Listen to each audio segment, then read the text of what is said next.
Assalamu alaikum guys, I hope you are doing well. I am Mohammad Tayyib and today our topic toward the Pakistan Penal Code. Last time भी हमने जो है ना वो Pakistan penal code को शुरू किया था, इंट्रोडक्शन हमने किया था। ठीक है, आज का जो टॉपिक है मेरा बेसिकली वो इसी के वाले से है। ठीक है, क्रिमिनल लॉ की लेक्चर सीरीज हमने शुरू की है, काफ़ी टॉपिक्स हम इसके कवर कर चुके हैं। ठीक है, तो उसी में से आज का जो है ना हमारा टॉपिक आज का हमारा टॉपिक बेसिकली जो है ना वो क्रिमिनल लॉ के बाद। तो जैसे कि प्रीवियस लेक्चर में भी मैंने आपके साथ जो है ना वो डिस्कस किया था, काफ़ी चीज़ें डिस्कस की थी पाकिस्तान पिनल कोड के वाले से। आज के इस लेक्चर में भी हम जो है ना उसी को डिस्कस करेंगे। लास्ट लेक्चर में मैंने आपको ये बताया था कि आपने बेसिकली जो है ना वो कैसे इसको स्टडी करना शुरू करना है। ठीक है, सेक्शन वाइज जिन स्टूडेंट ने सेक्शन वाइज पढ़ना है, ठीक है, वो इसको जो है ना वो कंप्लीट स्टडी करेंगे और एट द एंड जो स्टूडेंट पढ़ते हैं, ठीक है, 10 सवाल 12 सवाल याद कर लिए, ठीक है, वो तो टॉपिक वाइज करेंगे। ठीक है, हम इसको एज अ टॉपिक वाइज भी लेके चलेंगे। ठीक है, लेकिन कुछ जो है ना वो सेक्शंस आपके साथ जो है ना वो हम डिस्कस करेंगे और फिर मैं आपको ये भी बताऊंगा कि आपने इसमें से नोट्स कैसे बनाने हैं। ठीक है, आप कैसे जो है ना वो किसी भी एक्ट को लेके आप जो है ना उसको नोट्स बना सकते, क्योंकि अब आपने कॉन्स्टिट्यूशन पढ़ना है, देन फिर आपने जो है ना वो कॉन्ट्रैक्ट एक्ट पढ़ना है, नेक्स्ट जो आपने transfer of property, cyber laws, उसके बाद लैंड एक्विजिशन एक्ट, ये काफ़ी जो है ना वो एक्ट्स आपने नेक्स्ट जो आपके सब्जेक्ट्स होंगे उसमें ये आप नेक्स्ट एक्ट जो है ना वो पढ़ेंगे। ठीक है, तो आपने कैसे अपने नोट्स तैयार करने हैं, एग्जाम में कैसे जो है ना वो पूछा जाते हैं सवाल, वो भी मैंने आपके साथ प्रीवियस लेक्चर में जो है ना वो डिस्कस किया था। आप उस लेक्चर को देख सकते हैं, वो लेक्चर थोड़ा लंबा था लेकिन उसमें काफ़ी चीज़ें थी। ठीक है, अब मैं आपको बता देता हूँ कि पाकिस्तान पिनल कोड की इंपॉर्टेंस क्या है। सही है, अगर आपने एफआईआर देखी है तो एफआईआर में जो है ना वो इसी के प्रोविजंस ऐड होते हैं। ठीक है, जो स्टूडेंट्स क्रिमिनल लॉ की प्रैक्टिस करना चाहते हैं उनके लिए मैंडेटरी है हर हाल में कि वो इसको कंप्लीट पढ़ें। ठीक है, ये कुछ जो है ना मैंने गूगल से ली हैं। ठीक है, एफआईआर जो थी वो पढ़ी थी गूगल पे। अब यहाँ पे देख सकते हैं कि यहाँ पे ये बेसिकली एफआईआर के 6 कॉलम होते हैं। इसको पढ़ने का भी एक मेथड होता है, वो हम बाद में कभी फिर डिस्कस करेंगे। ठीक है, आज का टॉपिक बेसिकली इसके वाले से नहीं है, हमारा टॉपिक जो है ना वो पाकिस्तान पिनल कोड के वाले से है। यहाँ पे लिखा है जुर्म। अब यहाँ पे एग्जैक्टली जो प्रोविजंस ऐड की गई हैं, जब एक केस आता है, क्रिमिनल केस आता है किसी वकील के पास, तो वो सबसे पहले जो है वो उसकी नज़र इन्हीं पे पड़ती है। ठीक है, देन में फिर इसको स्टडी करता है। एक एफआईआर के वाले से आपको नॉलेज होना बहुत ज़रूरी है। ठीक है, एक वकील जो है, क्योंकि ये जो नंबर है बेसिकली एफआईआर का, यही एक केस में लग गया है। ठीक है, अब यही नंबर जो है ना वो सुप्रीम कोर्ट तक चलना है अगर इसकी अपील फर्दर अपील्स में जाते हैं पार्टीज़ तो। ठीक है, तो यही नंबर के थ्रू जो ना वो अपील्स में जाएंगे।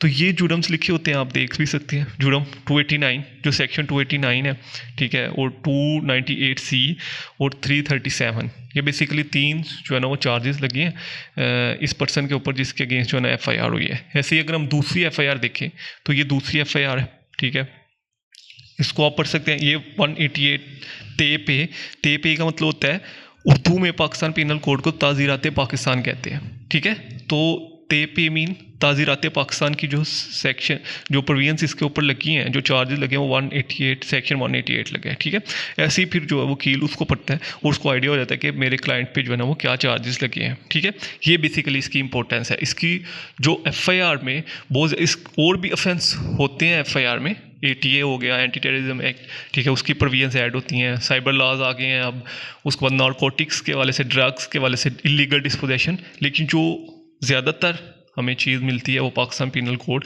ये बेसिकली फर्स्ट स्टेप है टुवर्ड द क्रिमिनल लॉ। ठीक है, तो जो स्टूडेंट्स जो हैं वो प्रैक्टिस करना चाहते हैं अच्छी खासी, उनको चाहिए कि वो इसके एक एक सेक्शन को पढ़ें। ठीक है, मैं जो है बेसिकली आपको एक गाइड दूंगा। ठीक है, सेक्शन जो है ना हम तकरीबन 120 तक तो सेक्शन वाइज पढ़ेंगे। उसके बाद जो हमारे टॉपिक्स हैं, जो इंपॉर्टेंट टॉपिक्स हैं एग्जाम पॉइंट ऑफ व्यू से, ठीक है, उनको हम जो है ना वो स्टडी करेंगे और ये भी बताऊंगा कि आपने इनके नोट्स कैसे बनाने हैं। ठीक है, तो ये इसके जो है ना वो इम्पोर्टेंस है। अब हम आते हैं, हमने पहले 6 सेक्शन कर लिए थे। ठीक है, 6 तक हम कर चुके हैं प्रीवियस लेक्चर में। आज जो है ना हम फर्दर इसको पढ़ेंगे। मैंने लास्ट टाइम भी आपको कहा था कि आपके पास पाकिस्तान पिनल कोड की बुक होनी चाहिए। अगर तो आप फर्स्ट टाइम पढ़ रहे हैं तो बेरेक्ट लें, ताकि आपको जो है ना वो इतना कोई पढ़ने में जो है ना मुश्किल ना आए। अगर आप सेकंड टाइम थर्ड टाइम पढ़ रहे हैं तो आपके पास कमेंट्री मौजूद हो, उसमें ये होता है कि केस लॉज ऑलरेडी मौजूद होते हैं। ठीक है, ये जो मैं जिससे पढ़ा रहा हूँ ये बेसिकली बेरेक्ट है। ये केस लॉज जो है मैंने खुद ऐड किए हैं। ठीक है, ये जो 3 केस लॉज है ये मैंने खुद ऐड किए हैं और ऐसे ही मैं नेक्स्ट भी जो है ना वो केस लॉ ऐड करूँगा। लेकिन जो एक्चुअली सेक्शन होंगे उनको हम एज अ सेक्शन वाइज ही पढ़ेंगे।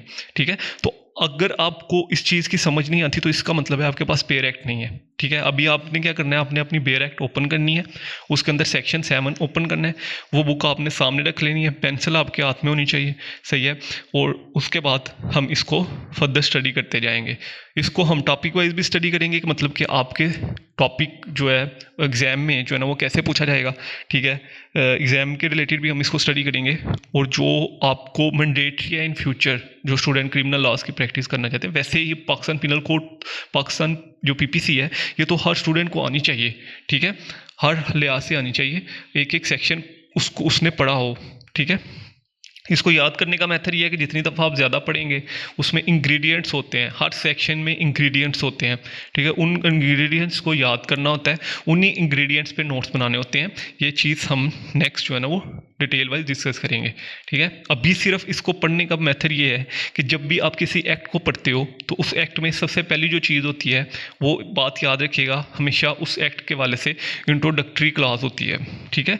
फर्स्ट जो क्लास होती है वो इंट्रोडक्टरी क्लास होती है, जैसे कि यहाँ पे इंट्रोडक्शन लिखा हुआ है, ठीक है। उसके बाद उसका प्रियम्बल होता है, ये चीज़ हम लास्ट टाइम डिस्कस कर चुके थे। उसके बाद उसका title, extent of operation of code होता है कि इसको हम कहते क्या हैं, ये बुक जो हम पढ़ रहे हैं इस बुक को हम क्या कहेंगे, ठीक है। इस बुक का एक्चुअली में नाम क्या है, ये चीज़ सेक्शन 1 में लिखी होती है, ठीक है। और एक्सटेंट ऑफ द ऑपरेशन, ये बुक जो है ना वो पंजाब में, क्योंकि बहुत से एक्ट ऐसे हैं जैसे कि Punjab tendency act, Punjab land revenue act, ठीक है। उसके बाद preemption act, Punjab preemption act, ये ऐसे एक्ट्स हैं जो कि सिर्फ पंजाब पे ही इम्प्लीमेंट होते हैं, ठीक है। तो कुछ एक्ट्स ऐसे हैं जो कि सिर्फ पंजाब के लिए हैं, कुछ एक्ट्स ऐसे हैं जो कि सिर्फ KPK, बलूचिस्तान, सिंध के लिए हैं, ठीक है। वो पूरे पाकिस्तान पे वो इम्प्लीमेंट नहीं होते, ठीक है। तो सबसे पहली जो चीज़ लिखी होती है हर एक्ट में, वो एक तो टाइटल लिखा होता है और ऊपर से लिखा होता है कि इसकी एक्सटेंशन कितनी है, मतलब ये पूरे पाकिस्तान के लिए है या सिर्फ स्पेसिफिक जो लोकल जो स्पेशल लॉज होते हैं वो सिर्फ स्पेसिफिक टेरिटरी के लिए होते हैं, ठीक है। क्योंकि उनका नाम ही लोकल और स्पेसिफिक जो है ना वो टेरिटरी के लिए, स्पेसिफिक पर्सन के लिए, स्पेसिफिक ग्रुप ऑफ पीपल्स के लिए होते हैं, ठीक है। कुछ जो अब जो टेंडेंसीज के लाद है, ठीक है, वो एग्रीकल्चर लैंड्स के लिए, प्रियम्पशन जो है ना वो एग्रीकल्चर लैंड के लिए, ठीक है। रेंट के जो पंजाब रेंट प्रिंसिपल एक्ट है, ठीक है, वो सिर्फ रेंट के लिए। तो ऐसे जो कुछ लॉज ऐसे होते हैं, ठीक है, जो कि स्पेसिफिक चीज़ों के लिए होते हैं, ठीक है। तो वो फिर स्पेसिफिक चीज़ों पे इम्प्लीमेंट होते हैं। जो पाकिस्तान पिनल कोड है ये थ्रू आउट द पाकिस्तान है, ठीक है। पाकिस्तान, पूरे पाकिस्तान में जो है ना इम्प्लीमेंट होती है। अब आप सोच रहे होंगे कि what do you mean by Pakistan, Pakistan का मतलब क्या है, पाकिस्तान की डेफिनेशन क्या है। जो आर्टिकल 1 है ना कॉन्स्टिट्यूशन ऑफ पाकिस्तान में, उसमें लिखा है कि पाकिस्तान जो है ना वो एक्चुअली फेडरल और 4 प्रोविंसेस हैं। उसमें जो है कॉन्स्टिट्यूशन के मुताबिक आज़ाद जम्मू एंड कश्मीर और गिलगित बल्चिस्तान पाकिस्तान की डेफिनेशन में नहीं आता, ठीक है। लेकिन अगर हम इसकी एक्सटेंशन के वाले से देखें, ठीक है, तो ये एक्सटेंशन जो है ना वो होल ऑफ द पाकिस्तान है। जहाँ पे जो हम पाकिस्तान को स्टडी करते हैं ना वो कॉन्स्टिट्यूशन के मुताबिक नहीं स्टडी करते, वो हम ये स्टडी करते हैं कि इंटरनेशनल लॉ ने उसको कहाँ पे रिकॉग्नाइज़ किया है, उसकी टेरिटरी को जो है ना वो कहाँ पे रिकॉग्नाइज़ किया है। आपको पता ही है कि एक जो स्टेट है उसके 4 एलिमेंट्स हैं।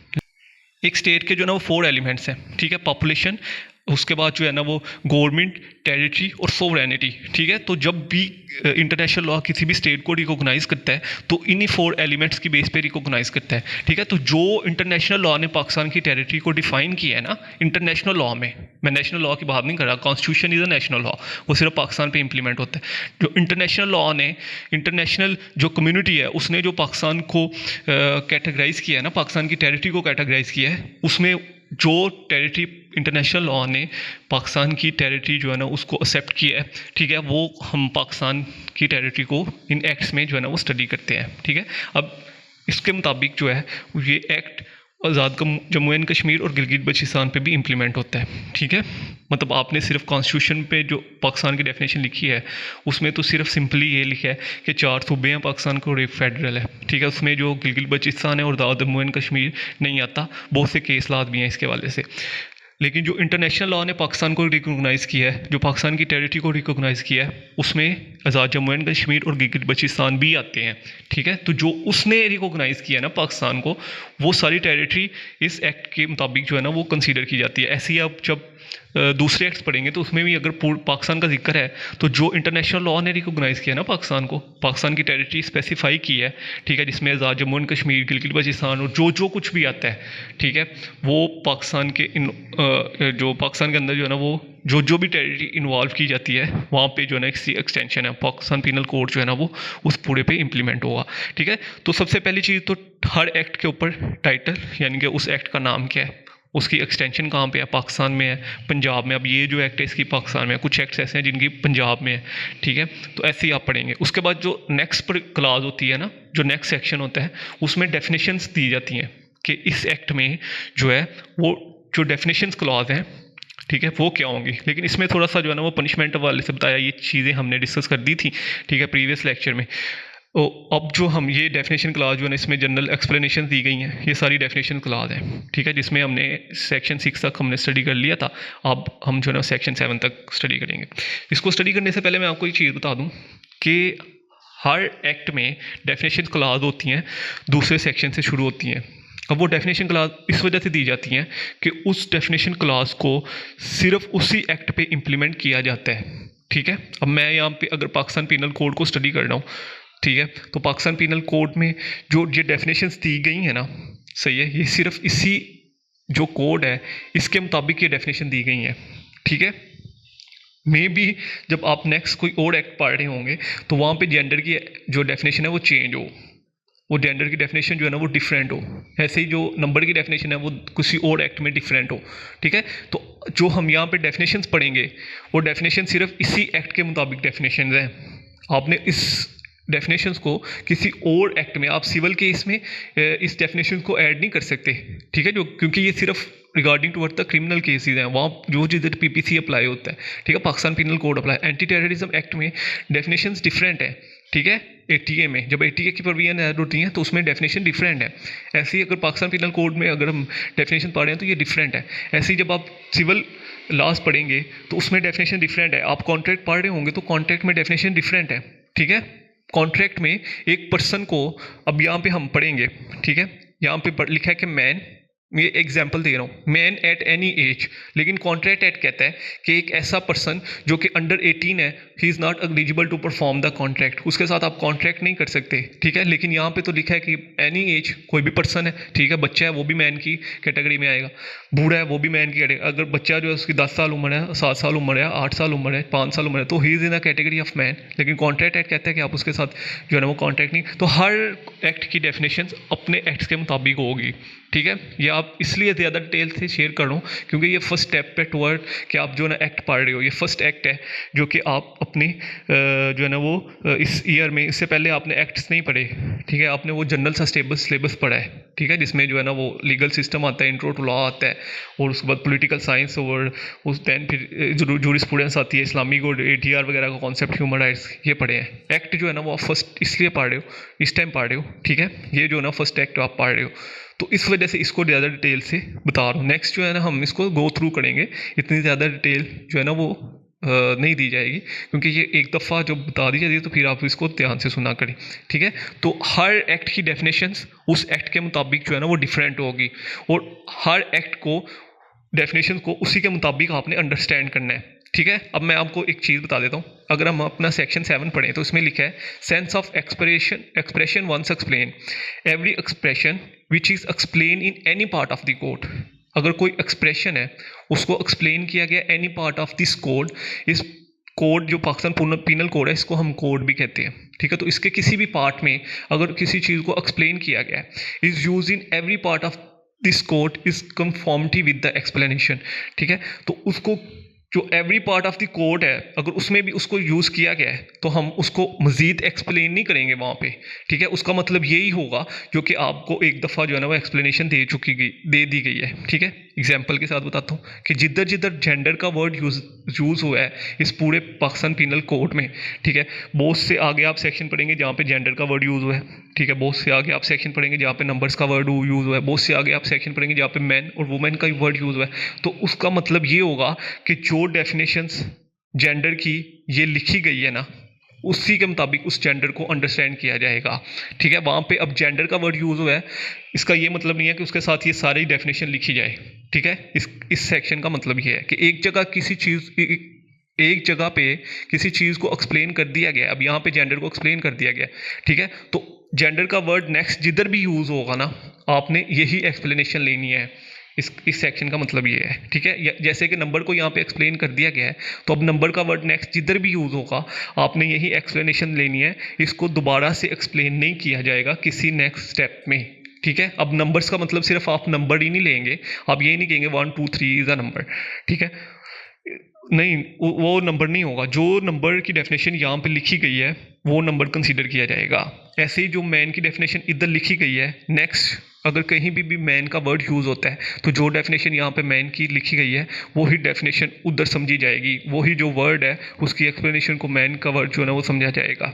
ठीक है, अगर काम कहीं पे लिखा हुआ है कि अ मैन, ठीक है, तो वहाँ पे जो है ना डोनेट किया जाएगा कि a man mean any as, चाहे वो बच्चा है, चाहे वो बुजुर्ग है, ठीक है, चाहे वो 20 साल का, चाहे वो 25 साल का है। ठीक है, मैन का मतलब यही समझा जाएगा।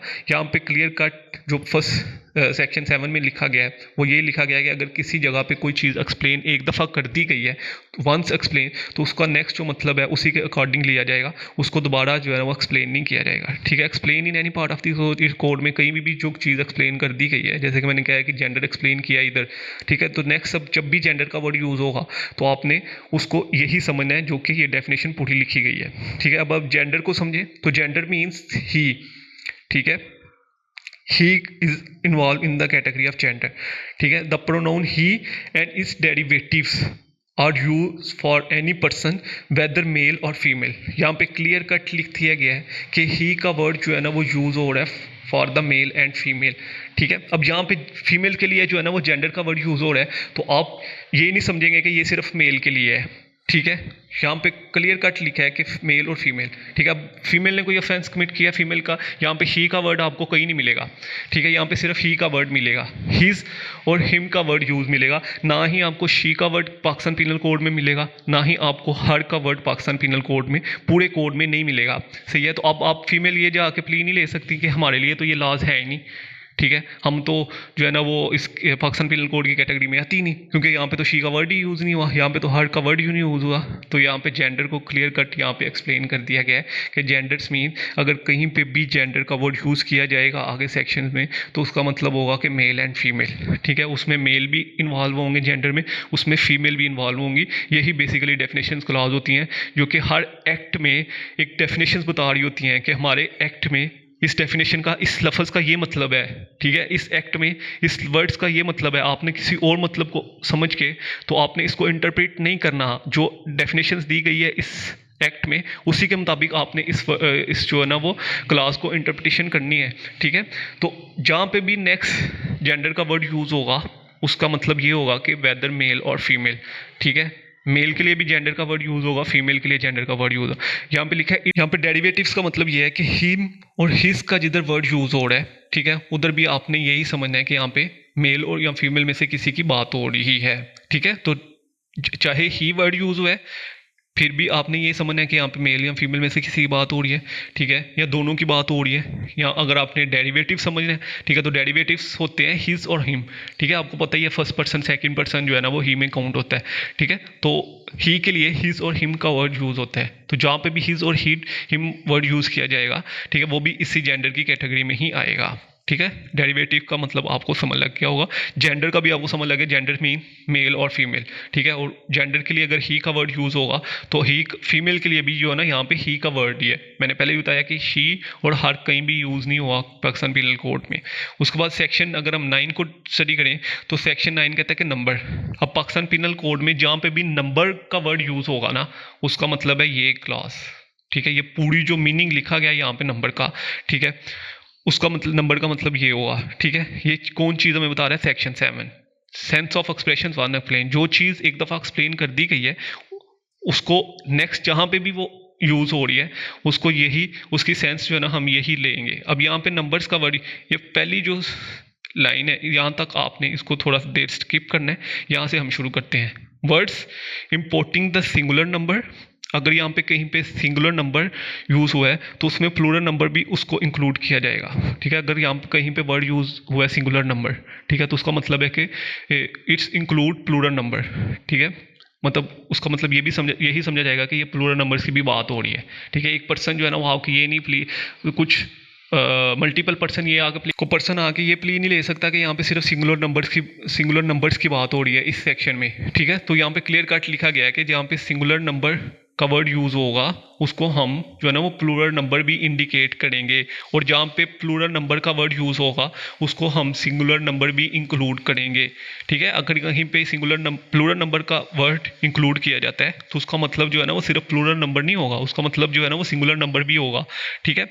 अब यहाँ पे लिखा है unless the contrary appears from the context, ठीक है। यहाँ तक तो आपको समझ लग गई कि यहाँ पे जहाँ पे सिंगुलर नंबर का वर्ड यूज़ होगा उसमें हम जो है ना प्लूरल नंबर को भी इंक्लूड करेंगे, और जहाँ पे प्लूरल नंबर का वर्ड यूज़ होगा वहाँ पे हम ये भी समझेंगे कि यहाँ पे सिंगुलर नंबर्स को भी इंक्लूड किया गया है, ठीक है। लेकिन यहाँ पे लिखा है unless the contrary appear from the context, अगर किसी जगह पे स्पेसिफाई कर दिया गया है कि यहाँ पे सिर्फ सिंगुलर ही नंबर की बात हो रही है तो फिर हम उसको सिंगुलर नंबर ही इंडिकेट करेंगे, फिर हम उसको प्लूरल नंबर इंडिकेट नहीं करेंगे। सेम एज इट इज़ अगर किसी प्रोविजंस में स्पेसिफाई कर दिया गया कि यहाँ पे सिर्फ प्लूरल नंबर्स की ही बात हो रही है, एक तो स्पेसिफाई कर दिया जाए, जब आप नेक्स्ट जो है ना इसको पढ़ेंगे तो यहाँ पे स्पेसिफाई कर दिया जाता है, ठीक है, कि यहाँ पे सिर्फ जो है ना वो प्लूरल नंबर की बात हो रही है, यहाँ पे सिंगुलर पर्सन की बात नहीं हो रही, ठीक है। वो हम सेक्शन जब 149 पढ़ेंगे, जब 34 को पढ़ेंगे तो वहाँ पे मैं आपको क्लियर कट बताऊंगा कि यहाँ पे सिंगुलर नंबर और प्लूरल नंबर्स को जब हमने सेक्शन 9 में पढ़ा था, ठीक है। अब ये आपने याद रखना है, ठीक है, कि अगर किसी जगह पे कॉन्ट्रेरी अपीयर्स कि एक चीज़ जो है ना इससे कॉन्ट्रेरी है उसको स्पेसिफाई कर दिया गया है, पाकिस्तान पिनल कोड ने इस कोड ने उसको स्पेसिफिकेशन कर दिया कि इसमें जो है ना वो सिर्फ प्लूरल नंबर्स की बात हो रही है, तो फिर आप उसको प्लूरल नंबर ही इंडिकेट करेंगे, फिर आप उसको सिंगुलर नंबर इंडिकेट नहीं करेंगे। लेकिन अगर किसी जगह पे स्पेसिफाई नहीं कर दिया गया, ठीक है, स्पेसिफिकेशन नहीं कर दी गई किसी कोड में, तो फिर हम यही इंडिकेट करेंगे कि यहाँ पे सिंगुलर नंबर की बात हुई है, वहाँ पे उसको हम जो ना प्लूरल नंबर भी उसी में इंक्लूड करेंगे, ये सेक्शन 9 हमें कहता है, ठीक है। उसके बाद मैन और वुमेन को डिफाइन किया गया कि इस पूरे कोड में जहाँ पे मैन का वर्ड यूज़ हुआ है उससे इंडिकेट किया जाएगा males, man denote a male human being of any age, ठीक है, चाहे वो बच्चा है, चाहे वो बुजुर्ग है, चाहे उसकी एज 20 साल है, चाहे उसकी 30 साल है, चाहे वो 10 साल का है, चाहे वो 3 साल का है, ठीक है। जो भी पर्सन मेल की कैटेगरी में आता है he is include in the man, ठीक है। जो भी बस पर्सन जो वुमेन है, ठीक है, वो फीमेल की कैटेगरी में आती हैं, चाहे वो 3 साल की हैं, 1 साल की हैं, फीमेल 1 साल की है, ठीक है, तो they are include in the category of women, ठीक है। मैं आपको एक चीज़ बता दूं, हर कोड की अपनी लैंग्वेज होती है, हर एक्ट की अपनी लैंग्वेज होती है, ठीक है। अब यहाँ पे आप जाके वो प्ली नहीं ले सकते कि जी हम फीमेल हैं और हम अंडर द कैटेगरी ऑफ जो है ना वो माइनर में आते हैं, ठीक है, under the category under as में आते हैं, ठीक है, तो हम वुमेन की कैटेगरी में इन्वॉल्व नहीं होते, ठीक है। वुमेन वो ये जो कि 30 साल से ऊपर की हो तो हम वो उसके लिए वुमेन का वर्ड यूज़ किया जाता है, तो हम वुमेन की कैटेगरी में हैं, तो ऐसी बात नहीं है। यहाँ पे पाकिस्तान पिनल कोड ने क्लियर कट डिफाइन कर दिया गया है कि वुमेन मीन एनी फीमेल जो कि फीमेल है, ठीक है, फीमेल है जिसके CNSE नंबर पे लिखा है कि शी इज़ अ फीमेल, तो वो वुमेन की कैटेगरी में आती है, चाहे वो 2 साल की है, चाहे वो 3 साल की है, चाहे वो 40 साल की है, चाहे वो 80 साल की है, include in the category of women, वो वुमेन की कैटेगरी में आएगी, ठीक है। और उसके ऊपर सेम एज इट इज़ ही प्रोविजन ऐड होंगी जो कि उस सेक्शन में लिखी गई हैं। अब यहाँ पे पर्सन को डिफाइन किया गया है, हमने जूरिस्प्रूडेंस में पढ़ा था, मुझे अभी भी याद है जब मैंने पढ़ाया था, तो हमने कहा था कि लीगल पर्सन और आर्टिफिशियल पर्सन 2 होते हैं, ठीक है। अब यहाँ पे देखते हैं कि पाकिस्तान पिनल कोड क्या डिफाइन करता है पर्सन को, ठीक है। पाकिस्तान पिनल कोड डिफाइन करता है person include any company, any association और अ बॉडी ऑफ पर्सन, ठीक है। पर्सन्स की बॉडी, किसी कंपनी, किसी एसोसिएशन, वेदर इज इनकॉर्पोरेटिव और नॉट, ठीक है, इंक्लूड किया गया है। इसका ये मतलब नहीं है कि सिर्फ इसको हमने यही समझना है कि जो है ना मीन्स का वर्ड नहीं यूज़ किया गया। अगर यहाँ पे मीन्स का वर्ड यूज़ किया जाता तो फिर हमारे पास ये डेफिनेशन स्पेसिफाई हो जाती कि सिर्फ जो है ना वो पर्सन में कंपनीज आती हैं, एसोसिएशन आती है, बॉडी ऑफ पर्सनस आते हैं, ठीक है, चाहे वो कॉर्पोरेटेड है या चाहे वो कॉर्पोरेटेड नहीं है, ठीक है। कॉर्पोरेशन मीन्स कि अगर कोई कंपनी है तो पाकिस्तान जो लॉज हैं वो कहते हैं कि कंपनी जो है ना वो कॉर्पोरेटेड होनी चाहिए, security exchange commission of Pakistan से रजिस्टर्ड होनी चाहिए, ही इज़ कॉर्पोरेटेड, ठीक है। जो फर्म है उसके ऊपर जो है ना वो मैंडेटरी नहीं है कि जो फर्म है वो रजिस्टर हो भी सकती है, नहीं भी हो सकती, ठीक है, वो एक सेपरेट टॉपिक हो जाएगा हमारा, ठीक है। अगर रजिस्टर हो जाती है तो फिर उसके ऊपर लाइबिलिटीज़ और होंगी, अगर नहीं रजिस्टर होती तो फिर और तरह से होंगी। तो अगर तो यहाँ पे लिखा होता मीन्स, इंक्लूड नहीं लिखा होता, ठीक है, तो फिर उसका मतलब क्लियर कट होना था कि मीन्स का मतलब है पर्सन मीन कि कंपनी, सिर्फ यही स्पेसिफाइड डेफिनेशन है अगर तो मीन्स का वर्ड यूज़ होता, ठीक है। लेकिन यहाँ पे जो इस पाकिस्तान पिनल कोड बनाने वालों ने, जो इसके लेजिस्लेटर्स हैं, उन्होंने बहुत जो है ना वो बहुत अच्छे तरीके से इसको जो है ना वो डिफाइन किया पर्सन को। उन्होंने कहा कि इंक्लूड्स, कि ये चीज़ें इंक्लूड्स होंगी, इसके अलावा अगर कोई चीज़ होती है तो वो भी इंक्लूड होगी पर्सन में, ठीक है। सिर्फ पर्सन जो है ना वो नेचुरल आर्टिफिशियल पर्सन जो है, ये दोनों पर्सन इसमें इंक्लूड होंगे। अब यहाँ पे हम केस लॉज को स्टडी करते हैं, ठीक है। पहले ये तो चीज़ समझ लग गई है, ठीक है। इंक्लूड्स का मतलब कि यहाँ पे सिर्फ जो है ना इसमें सिर्फ जो है ना वो लीगल पर्सन और यहाँ पे आर्टिफिशियल पर्सन भी जो है ना इसमें सारे इंक्लूड होते हैं, ठीक है। अब ये इस पर केस लॉज को स्टडी करते हैं, देन आपको जो है ना वो ज़्यादा अच्छे से समझ आ जाएगी। 2023 YLRN 50 कराची हाई कोर्ट्स ने ये हेल्ड किया था कि no criminal case could be registered against the designation. किसी भी पर्सन की डेजिग्नेशन पे आप क्रिमिनल केस नहीं कंपोज कर सकते, क्योंकि designation which is not involve in the category of person, ठीक है। यहाँ पे सिर्फ लिखा गया है कि पाकिस्तान पिनल कोड जो है ना वो सिर्फ पर्सन पे इंप्लीमेंट होता है, ठीक है। यहाँ पे कुछ जो है ना एनिमल्स के वाले से भी प्रोविजंस ऐड की गई हैं, ठीक है। अदरवाइज ये जो पाकिस्तान पिनल कोड है ये सिर्फ पर्सन के वाले से है, ठीक है। ये एक चीज़ याद रखिएगा। अब यहाँ पे क्लियर कट लिखा गया है कि जो क्रिमिनल केस है वो जो है रजिस्टर नहीं हो सकता किसी डेजिग्नेशन के अगेंस्ट, क्योंकि ट्रायल जो है वो हमेशा पर्सन के अगेंस्ट चलता है, डेजिग्नेशन के अगेंस्ट नहीं, ठीक है। तो designatory person is not involve in the category of person, क्योंकि यहाँ पे पर्सन को जो डिफाइन किया गया है वो ये किया गया कि कंपनी, एसोसिएशन, चाहे वो आर्टिफिशियल और नेचुरल पर्सन जो है ना वो इसमें आते हैं, ठीक है। अगर एक कंपनी का डायरेक्टर ने कोई फ्रॉड किया है, ठीक है, तो उस पर्सन के ऊपर, उस कंपनी के ऊपर जो है ना वो लाइबिलिटीज़ इंपोज होंगी, ना कि उस डेजिग्नेशन के ऊपर। उस डेजिग्नेशन के ऊपर आप लाइबिलिटीज़ इंपोज नहीं कर सकते। ऐसे ही अगर किसी प्रमोटर ने जो है ना वो कोई फ्रॉड कमिट किया है, आर्टिकल ऑफ एसोसिएशन में कोई प्रोविजंस गलत ऐड किए हैं, और बाहर से जो पर्सन है, ठीक है, जो उस कंपनी को ज्वाइन करने के लिए अपने शेयर इन्वेस्ट कर रहे हैं, ठीक है, तो वो उस प्रोविजंस को पढ़ने के बाद जो है ना वो आते हैं, तो उस कंपनी के ऊपर लाइबिलिटीज़ इम्पोज होंगी, ठीक है, ना कि उस स्पेसिफिक डेजिग्नेशन के ऊपर, प्रमोटर के ऊपर, ठीक है, नहीं होंगी, उस पर्सन के ऊपर होंगी। तो पर्सन को जो डिफाइन किया गया मीन्स एनी कंपनी, एसोसिएशन और body of person, whether incorporated, चाहे वो कॉर्पोरेटेड है या चाहे कॉर्पोरेटेड नहीं है, ठीक है। आपने लिमिटेड का वर्ड सुना होगा कंपनी के साथ, ठीक है। Public limited company, private limited company जो वो रजिस्टर्ड हो जाती है, तब उसके साथ जो है ना वो लिमिटेड का वर्ड यूज़ हो जाता है, ठीक है। तो जैसे कि मैंने पहले कहा था कि फर्म रजिस्टर नहीं होती है, मतलब कंपलसरी नहीं है, हो जाती है वो भी रजिस्टर, लेकिन उसके वाले से कंपलसरी नहीं है कि आपने फर्म को रजिस्टर करना है। तो जब वो रजिस्टर हो जाती है फिर लायबिलिटी चेंज हो जाती है। अगर रजिस्टर नहीं होती तो फिर उसका वो राइट्स नहीं रहते अनरजिस्टर्ड फर्म के, जो कि एक्चुअली में होने चाहिए। अगर हम दूसरा केस ला देखें 2010 CLD 717 लाहौर हाई कोर्ट में, तो उसमें डिफाइन किया गया कि person include not only on individuals. Person सिर्फ इंडिविजुअल्स नहीं होते, ठीक है। हम लिविंग पर्सन को सिर्फ जो नेचुरल पर्सन है उनको पर्सन नहीं कहेंगे, उसमें जो है ना वो body, association, a company and a juristic person. Juristic person mean कि एनी पर्सन जिसके जो है ना वो लीगल राइट्स और ड्यूटीज़ परफॉर्म कर रहा है, ठीक है। कोई भी अगर ऑर्गेनाइजेशन है वो लीगल राइट्स और ड्यूटीज़ परफॉर्म, उसके लीगल राइट्स है, ठीक है, वो अपनी ड्यूटीज़ परफॉर्म कर रही है, तो वो भी जो है ना पर्सन की कैटेगरी में आएगी, ठीक है। कोई कंपनी है, सारी बात है, उसके भी ड्यूटीज़ हैं, उसके भी राइट्स हैं, तो वो भी कंपनी जो है ना वो पर्सन की कैटेगरी में आएगी। अगर 2007 PCR LJ 238 फेडरल शरीयत कोर्ट ने एक्चुअली में एक पर्सन को डिफाइन किया गया था। ये बहुत इंपॉर्टेंट है, इसको ज़रूर पढ़िएगा, ठीक है। ये सबसे important, I think without this case law ये जो सेक्शन है वो इनकम्प्लीट है।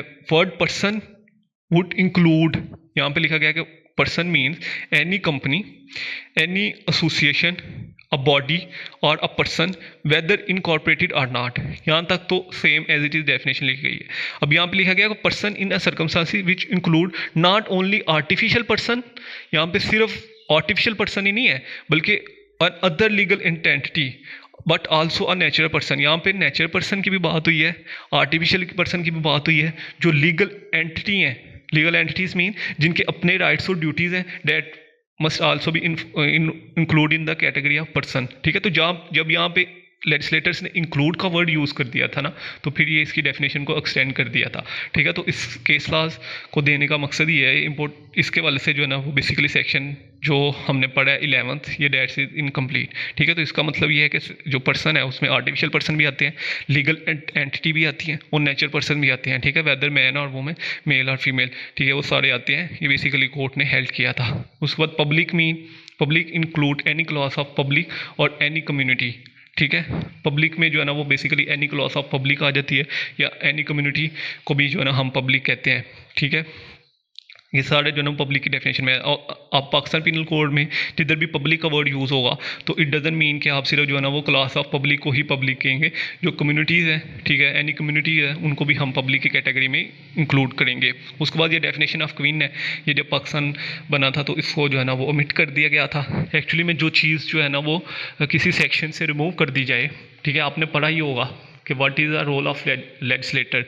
तो लेजिस्लेटर का रोल लॉ मेकिंग के साथ साथ लॉ को अमेंड करना भी होता है। ठीक है, कि लॉ अगर कोई बना है, लॉ बना सकते हैं वो, तो इस मीन के वो लॉ को अमेंड भी कर सकते हैं। आपने लेजिस्लेटर के फंक्शंस में से पढ़ा होगा। तो जब पाकिस्तान बनना था तो उसके बाद जो है ना इसको जो डेफिनेशन ऑफ क्वीन है इसको जो है ना वो ख़त्म कर दिया गया। तो जो आपको बताइए ये पाकिस्तान बनने से पहले के कोड है। और प्रीवियस लेक्चर में मैंने आपके साथ शेयर भी किया था कि इस ये कोड हम इस वजह से इम्प्लीमेंट कर रहे हैं क्योंकि इंडिया इंडिपेंडेंस एक्ट 1947 में जो प्रोविजंस ऐड की गई थी उसमें लिखा गया था कि जब तक पाकिस्तान या इंडिया दोनों कंट्रीज़ अपना लॉ नहीं बना लेते तब तक वो ये जो हमने कोड बनाए हैं, जो एक्ट पास किए गए हैं पार्लियामेंट के, ब्रिटिश पार्लियामेंट के थ्रू, वो इम्प्लीमेंट करवा सकते हैं। तो पाकिस्तान को अपनी इतनी जहमत ही नहीं हुई कि वो अपने जो है ना वो एक्ट बना सके। उन्होंने कहा जो चल रहा है वो इसे चलते रहने दें, बस कुछ अमेंडमेंट्स की। अमेंडमेंट करने के बाद जो है ना ये एक्ट जो है ना वो इम्प्लीमेंट करवाना शुरू करती है। उसके बाद सेक्शन 14 में जो है ना वो सर्वेंट ऑफ द स्टेट को डिफाइन किया गया है। अब यहाँ पे पाकिस्तान पिनल कोड में जहाँ पे भी सर्वेंट ऑफ स्टेट का वर्ड यूज़ होगा तो आप ये सब कंप्लीट एक्सप्लेनेशन जो है ना वो मतलब समझेंगे कि ये जो डिफाइन किया गया सर्वेंट ऑफ स्टेट को, ठीक है, वो ही इससे इंडिकेट करेंगे। अब यहाँ पे लिखा है कि word servant of state denote that all officers, जितने भी ऑफिसर्स हैं, और सर्वेंट कॉन्टिन्यूड जिनको अपॉइंट किया गया है, और एम्प्लॉय जो पाकिस्तान के एम्प्लॉयज़ हैं, पाकिस्तान गवर्नमेंट के एम्प्लॉयज़ हैं, पाकिस्तान की स्टेट ने जिनको अपॉइंट किया गया है, they may involve in the category of servant of the state. ठीक है, बाय और other authority of the federal government और any provincial government. In simply we can say that कि अगर कोई ऑफिसर है, कोई भी ऐसा पर्सन है, कोई ऐसा एम्प्लॉय है जिसको फेडरल गवर्नमेंट या प्रोविंशियल गवर्नमेंट ने अपॉइंट किया है, ठीक है, तो वो जो है ना वो सर्वेंट की कैटेगरी में आएगा, सर्वेंट ऑफ स्टेट की कैटेगरी में आएगा। ठीक है, मैं फिर से बता दूं, जिसको फेडरल गवर्नमेंट या प्रोविंशियल गवर्नमेंट में से किसी भी गवर्नमेंट ने अपॉइंट किया है तो वो जो है ना वो सर्वेंट ऑफ द स्टेट की कैटेगरी में आएगा। ठीक है, जितने भी आपने देखा है जो ऑफिसर्स अपॉइंट होते हैं पीपीसी के थ्रू, एफपीएससी के थ्रू, ठीक है, उसके बाद जो है ना वो टीचर्स हज़रात जो कि स्केल्स के ऊपर अपॉइंट होते हैं, तो दैट्स में भी include in the category of servant of the state. British of India define किया गया था इसमें, इसको भी जो है ना वो ओमिट कर दिया गया, रिपेल कर दिया गया। Government of India act, government of India को भी जो डेफिनेशन है उसको भी जो है ना वो रिपील कर दिया गया जब पाकिस्तान बना था उसके बाद। ठीक है, उसके बाद इस यहाँ पे गवर्नमेंट को डिफाइन किया गया कि गवर्नमेंट क्या है। The word government denotes the person और a person of authorise by law to administer the executive government in Pakistan or in any part thereof। ठीक है, यहाँ पे लिखा गया कि गवर्नमेंट से मुराद है कि पर्सन या पर्सन्स, ठीक है, group of persons authorise by, जिनको लॉ ने ऑथराइज किया और जो एग्जेक्टिव का एडमिनिस्ट्रेटिव एग्जेक्टिव का रोल प्ले कर रहे हैं, that's we include in the category of government. ठीक है, चाहे वो पाकिस्तान या किसी पाकिस्तान के किसी भी पार्ट में, ठीक है, पार्ट से मुराद है कि किसी प्रोविंस में भी हो सकते हैं, किसी डिस्ट्रिक्ट में भी हो सकते हैं, किसी तहसील में भी हो सकते हैं, सब डिस्ट्रिक्ट में भी हो सकते हैं। ठीक है, तो एनी पार्ट का मतलब ये है कि वो जो है ना वो इन द कैटेगरी ऑफ गवर्नमेंट में आएंगे। ठीक है, जिनको ऑथराइज किया गया, लॉ से ऑथराइज किया गया। अगर अनऑथराइज बाय लॉ है तो they are not include in the category of government. ठीक है, तो वो गवर्नमेंट की कैटेगरी में नहीं आएंगे। ठीक है, और शर्त ये है कि administrative executive of the government, ठीक है, एडमिनिस्टर कर रहे हैं गवर्नमेंट के एग्जेक्टिव को, तो वो जो है ना वो गवर्नमेंट की कैटेगरी में आएंगे। अब जज की डेफिनेशन को डिफाइन किया गया है। अब क्रिमिनल केस में जो जज है, ठीक है, उसको डिफाइन किया गया है। ठीक है, जज donate not only every person who is officially designated as a जज। यहाँ पे लिखा है कि सिर्फ जो है मजिस्ट्रेट या सेशन जज या एडिशनल सेशन जज ही जज नहीं है। ठीक है, जज जो जो हाई कोर्ट का जस्टिस है या सुप्रीम कोर्ट का जस्टिस है, सिर्फ वही जज नहीं है, बट आल्सो एवरी पर्सन, यहाँ पे लिखा है एवरी पर्सन, ठीक है। अब वो एवरी पर्सन में कौन कौन से पर्सन आते हैं उनको यहाँ पे नीचे डिफाइन किया गया है। Who is empowered by a law to give in any legal proceeding either civil or criminal, जिसको जो है ना वो लॉ ने एम्पावर्ड किया गया है, लॉ के थ्रू एम्पावर्ड किया गया कि वो लीगल प्रोसीडिंग कर सकते हैं, चाहे वो सिविल है या क्रिमिनल है, ठीक है। अ डिफाइन जजमेंट, जो कि फाइनल जजमेंट दे सकता है। डिफाइन जजमेंट का मतलब होता है फाइनल जजमेंट दे सकता है, ठीक है। लंबरदार हो गया, कलेक्टर हो गया, कमिश्नर हो गया, देन फिर जो है ना वो आपने डीसी को एक्ट परफॉर्म करते देखा होगा, ठीक है। तहसीलदार हो गया, तो ये प्रोसीडिंग कर सकते हैं, सिविल प्रोसीडिंग कर सकते हैं, ठीक है। क्रिमिनल प्रोसीडिंग जो है ना वो कमिश्नर वगैरह कर सकते हैं, ठीक है। तो इनके पास जो है ना वो पावर्स हैं कि ये जो है ना प्रोसीडिंग कर सकते हैं। उसके बाद क्या है, तो अब लॉ ने उनको ऑथराइज किया है, ठीक है, एम्पावर्ड बाय लॉ, जिसको लॉ ने एम्पावर किया है कि वो कोई भी लीगल प्रोसीडिंग करते हैं, सिविल और क्रिमिनल, ठीक है, जो कि फाइनल जजमेंट दे सकते हैं, तो वो जज, उनको हम जज कहेंगे, ठीक है। और a judgement which is not applied against would be defined, or a judgment which is confirmed by some other authority would be defined, ठीक है। यहाँ कोई ऐसी जजमेंट जो कि इफ़ नॉट अप्लाइड अगेंस्ट, जिसके अगेंस्ट जो है ना वो अपील नहीं हो सकती, वुड बी डेफिनेटिव, जिसको हम कहते हैं ये डेफिनेटिव फाइनल जजमेंट है, ठीक है। उस वो भी जिसने पास किया है उसको भी हम जज कहेंगे, ठीक है। एक मतलब एक ऐसे पर्सन ने जो है ना वो जजमेंट पास की है जिसके अगेंस्ट अपील नहीं हो सकती। आप बहुत से सिविल केसेस ऐसे पढ़ेंगे, ठीक है, जिसमें रेवेन्यू के रिलेटेड ऐसे केसेस पढ़ेंगे जिनके अगेंस्ट जो है ना वो अपील नहीं हो सकती, ठीक है। तो वो भी जो पर्सन ने जजमेंट दी है उसको भी हम जज कहेंगे। और अ जजमेंट या which is confirmed by some other authority, कोई ऐसी जजमेंट जिसको जो है ना वो किसी और अथॉरिटी ने जो है ना वो कंफर्म किया है, ठीक है, वुड बी डेफिनेटिव, जो कि डेफिनेटिव यानी कि फाइनल जजमेंट है, वो भी जिस पर्सन ने पास किया उसको भी हम जज कहेंगे, ठीक है। और which is one of the body of person, या किसी बहुत 2-3 पर्सन की बॉडी को भी जो है ना वो हम जो है ना वो जज कहेंगे। Which body of a person is empowered by law, जिसको जो है ना वो लॉ ने एम्पावर किया है to which such a judgement, कि वो इस जजमेंट को पास करे, ठीक है, तो उसको भी हम जज कहेंगे। मैं आपको एक चीज़ बता दूं कि पहले क्या होता था कि जो मजिस्ट्रेट क्लास 2 या क्लास 3 जो मजिस्ट्रेट है ना, इन दोनों को आपस में एक बेंच बना के ना, तो मजिस्ट्रेट क्लास 1 की पावर दे दी जाती थी, ठीक है। तो इससे मुराद ये है कि which in one of the body of persons, ठीक है। अब 2 पर्सन को मिला के, जैसे कि मैंने अभी बात की है कि मजिस्ट्रेट क्लास 2 और मजिस्ट्रेट क्लास 3 को मिला के तो मजिस्ट्रेट क्लास 1 की पावर दे दी गई, ठीक है। तो उस पर्सन ने भी जो जजमेंट पास किया है उनको भी लॉ ने एम्पावर किया है, ठीक है। केसेस ज़्यादा थे, गवर्नमेंट ने क्या किया कि मजिस्ट्रेट क्लास 2 और 3 को दोनों को जो है ना वो एक बेंच बना के तो मजिस्ट्रेट क्लास 1 की पावर दे दी। अब वो जो मजिस्ट्रेट क्लास 1 के पास जो भी पावर्स हैं वो ये दोनों जो है ना मजिस्ट्रेट यूज़ करेंगे, ठीक है। तो उनको लॉ ने एम्पावर किया है ना, तो वो भी include in the category of जज, तो वो जज की कैटेगरी में इंक्लूड किए जाएंगे, ठीक है। यहाँ पे इलिस्ट्रेशन दी गई है। मैं आपको एक चीज़ बता दूं कि कहीं पे भी आप जो है ना वो लॉ में फॉर एग्जांपल का वर्ड यूँ नहीं यूज़ होता है, देखेंगे, ठीक है। एग्जांपल के लिए जो है ना इलिस्ट्रेशन का वर्ड यूज़ किया गया लॉ में, this is a legal term. तो जब भी आपने किसी चीज़ की एग्जांपल देनी है लॉ में, तो आपने फॉर एग्जांपल का वर्ड नहीं यूज़ करना वहाँ पे, ठीक है। वहाँ पे आपने लिखना है इलिस्ट्रेशन, ठीक है। इलिस्ट्रेशन का वर्ड जो है ना वो आप वहाँ पे यूज़ करेंगे। मैं फिर से बता दूँ कि कहीं पे भी आपको लॉ में एग्जांपल का वर्ड यूज़ होता नज़र नहीं आएगा। लॉ की अपनी लैंग्वेज होती है, ठीक है। तो वहाँ पे जो एग्जाम्पल का वर्ड यूज़ दिया गया है ना, वो लिस्टेशन का वर्ड यूज़ है। तो जहाँ पे भी लिस्टेशन का वर्ड यूज़ होगा तो आपने यही समझना है कि इसकी एग्जाम्पल दी गई है, ठीक है। अब हम इसकी अगर लिस्टेशन को पढ़ें, magistrate exercise jurisdiction in respect of the charges, ठीक है, on which he has a power of the sentence, ठीक है। अगर कोई मजिस्ट्रेट है, ठीक है, वो एक्सरसाइज कर रहा है किसी जुरिस्डिक्शन को जो कि चार्ज के ऊपर है, और उस चार्ज के बिना पे उसके पास ये पावर है कि वो किसी पर्सन को फाइन कर सकता है या सेंटेंस किसी पर्सन को इम्प्रीजनमेंट दे सकता है, ठीक है, विदाउट अपील, उसको भी हम जज कहेंगे, ठीक है। एक मजिस्ट्रेट है, लेकिन चार्ज ये होते हैं कि अगर किसी पर्सन ने कत्ल किया है तो उसके ऊपर जो है ना वो कत्ल के चार्जेस लगाए जाएंगे। मतलब जो भी आपने ऑफेंस कमिट किया होता है उसको हम चार्ज कहते हैं, ठीक है। तो जब एफआईआर में जो ना वो चार्ज ही लगते हैं आपके ऊपर, चार्ज शीट बनाई जाती है, पुलिस एक चार्ज शीट बनाती है कि इस पर्सन ने पहले जो है ना वो किसी के घर में घुसा तो अब उसने क्रिमिनल ट्रेसपासिंग कर ली, पहला चार्ज उसके ऊपर आ गया क्रिमिनल ट्रेसपासिंग का।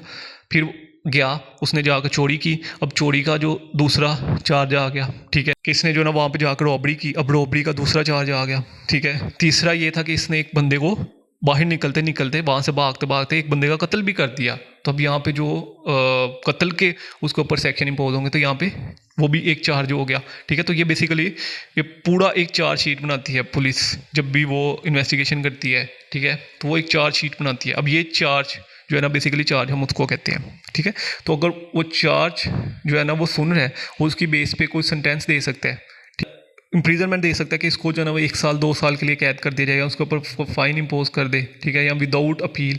ठीक है, वो उसको भी जो है ना वो हम जज की कैटेगरी में इंक्लूड करेंगे। कोर्ट ऑफ जस्टिस से मुराद है, अब कोर्ट ऑफ जस्टिस को डिफाइन किया गया यहाँ पे पाकिस्तान पिनल कोड में, जहाँ पे भी कोर्ट ऑफ जस्टिस का वर्ड यूज़ किया जाएगा उसको हम डोनेट करेंगे अ जज who is empowered by law to act a judicial alone.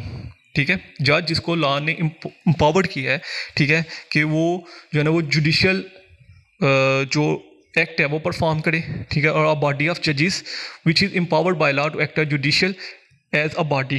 ठीक है, जिसको जो है ना वो बॉडी ऑफ जजेस है, जैसे कि मैंने मजिस्ट्रेट क्लास 2 और क्लास 3 की एग्जांपल दी थी कि उन दोनों को जो है ना वो एक बेंच बना के ना तो मजिस्ट्रेट क्लास 1 की पावर दी जाती थी।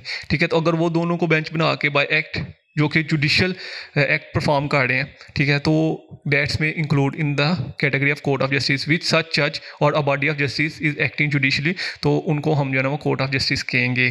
ठीक है, इसमें एक सिंगल पर्सन भी आ सकते हैं, मजिस्ट्रेट क्लास 1 अगर कोई जुडिशियल एक्ट अपना जो है ना वो प्रोसीडिंग कर रहा है, ट्रायल कर रहा है। ठीक है, तो दे में भी इनको include in the category of court of justice.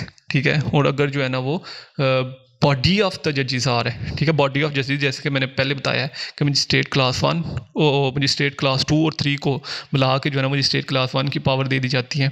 ठीक है, सम टाइम तो वो भी इंक्लूड इन द कैटेगरी। अब अभी तो कॉन्सेप्ट खत्म हो गया है मजिस्ट्रेट क्लास 1 और क्लास 2 और 3 का बहुत हद। तो जैसे कि मैंने पहले बताया कि मजिस्ट्रेट क्लास 2 और 3 को मिला के मजिस्ट्रेट क्लास 1 की पावर दी जाती थी पहले।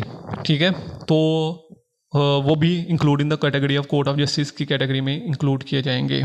ठीक है, तो ये एक्चुअली में हमारे सेक्शन 20 तक थे। ठीक है, नेक्स्ट जो है ना हम फिर इनको स्टडी करेंगे, डेफिनेशन क्लास हम सारी स्टडी करेंगे। ठीक है, उसके बाद जो है ना हम as a topic wise study करेंगे, सेक्शन भी स्टडी करेंगे और फिर उस टॉपिक को भी स्टडी करेंगे, और फिर ये भी बताएंगे कि हमने नोट्स उसके कैसे बनाए हैं। ठीक है, फिर ये भी बताऊंगा कि उसके हमने जो है ना वो नोट्स कैसे बनाने हैं और मैंने उसके नोट्स कैसे बनाए हैं। ये सारी चीज़ें जो है ना हम अपकमिंग लेक्चर में डिस्कस करेंगे। तब तक के लिए दुआ में याद रखिएगा।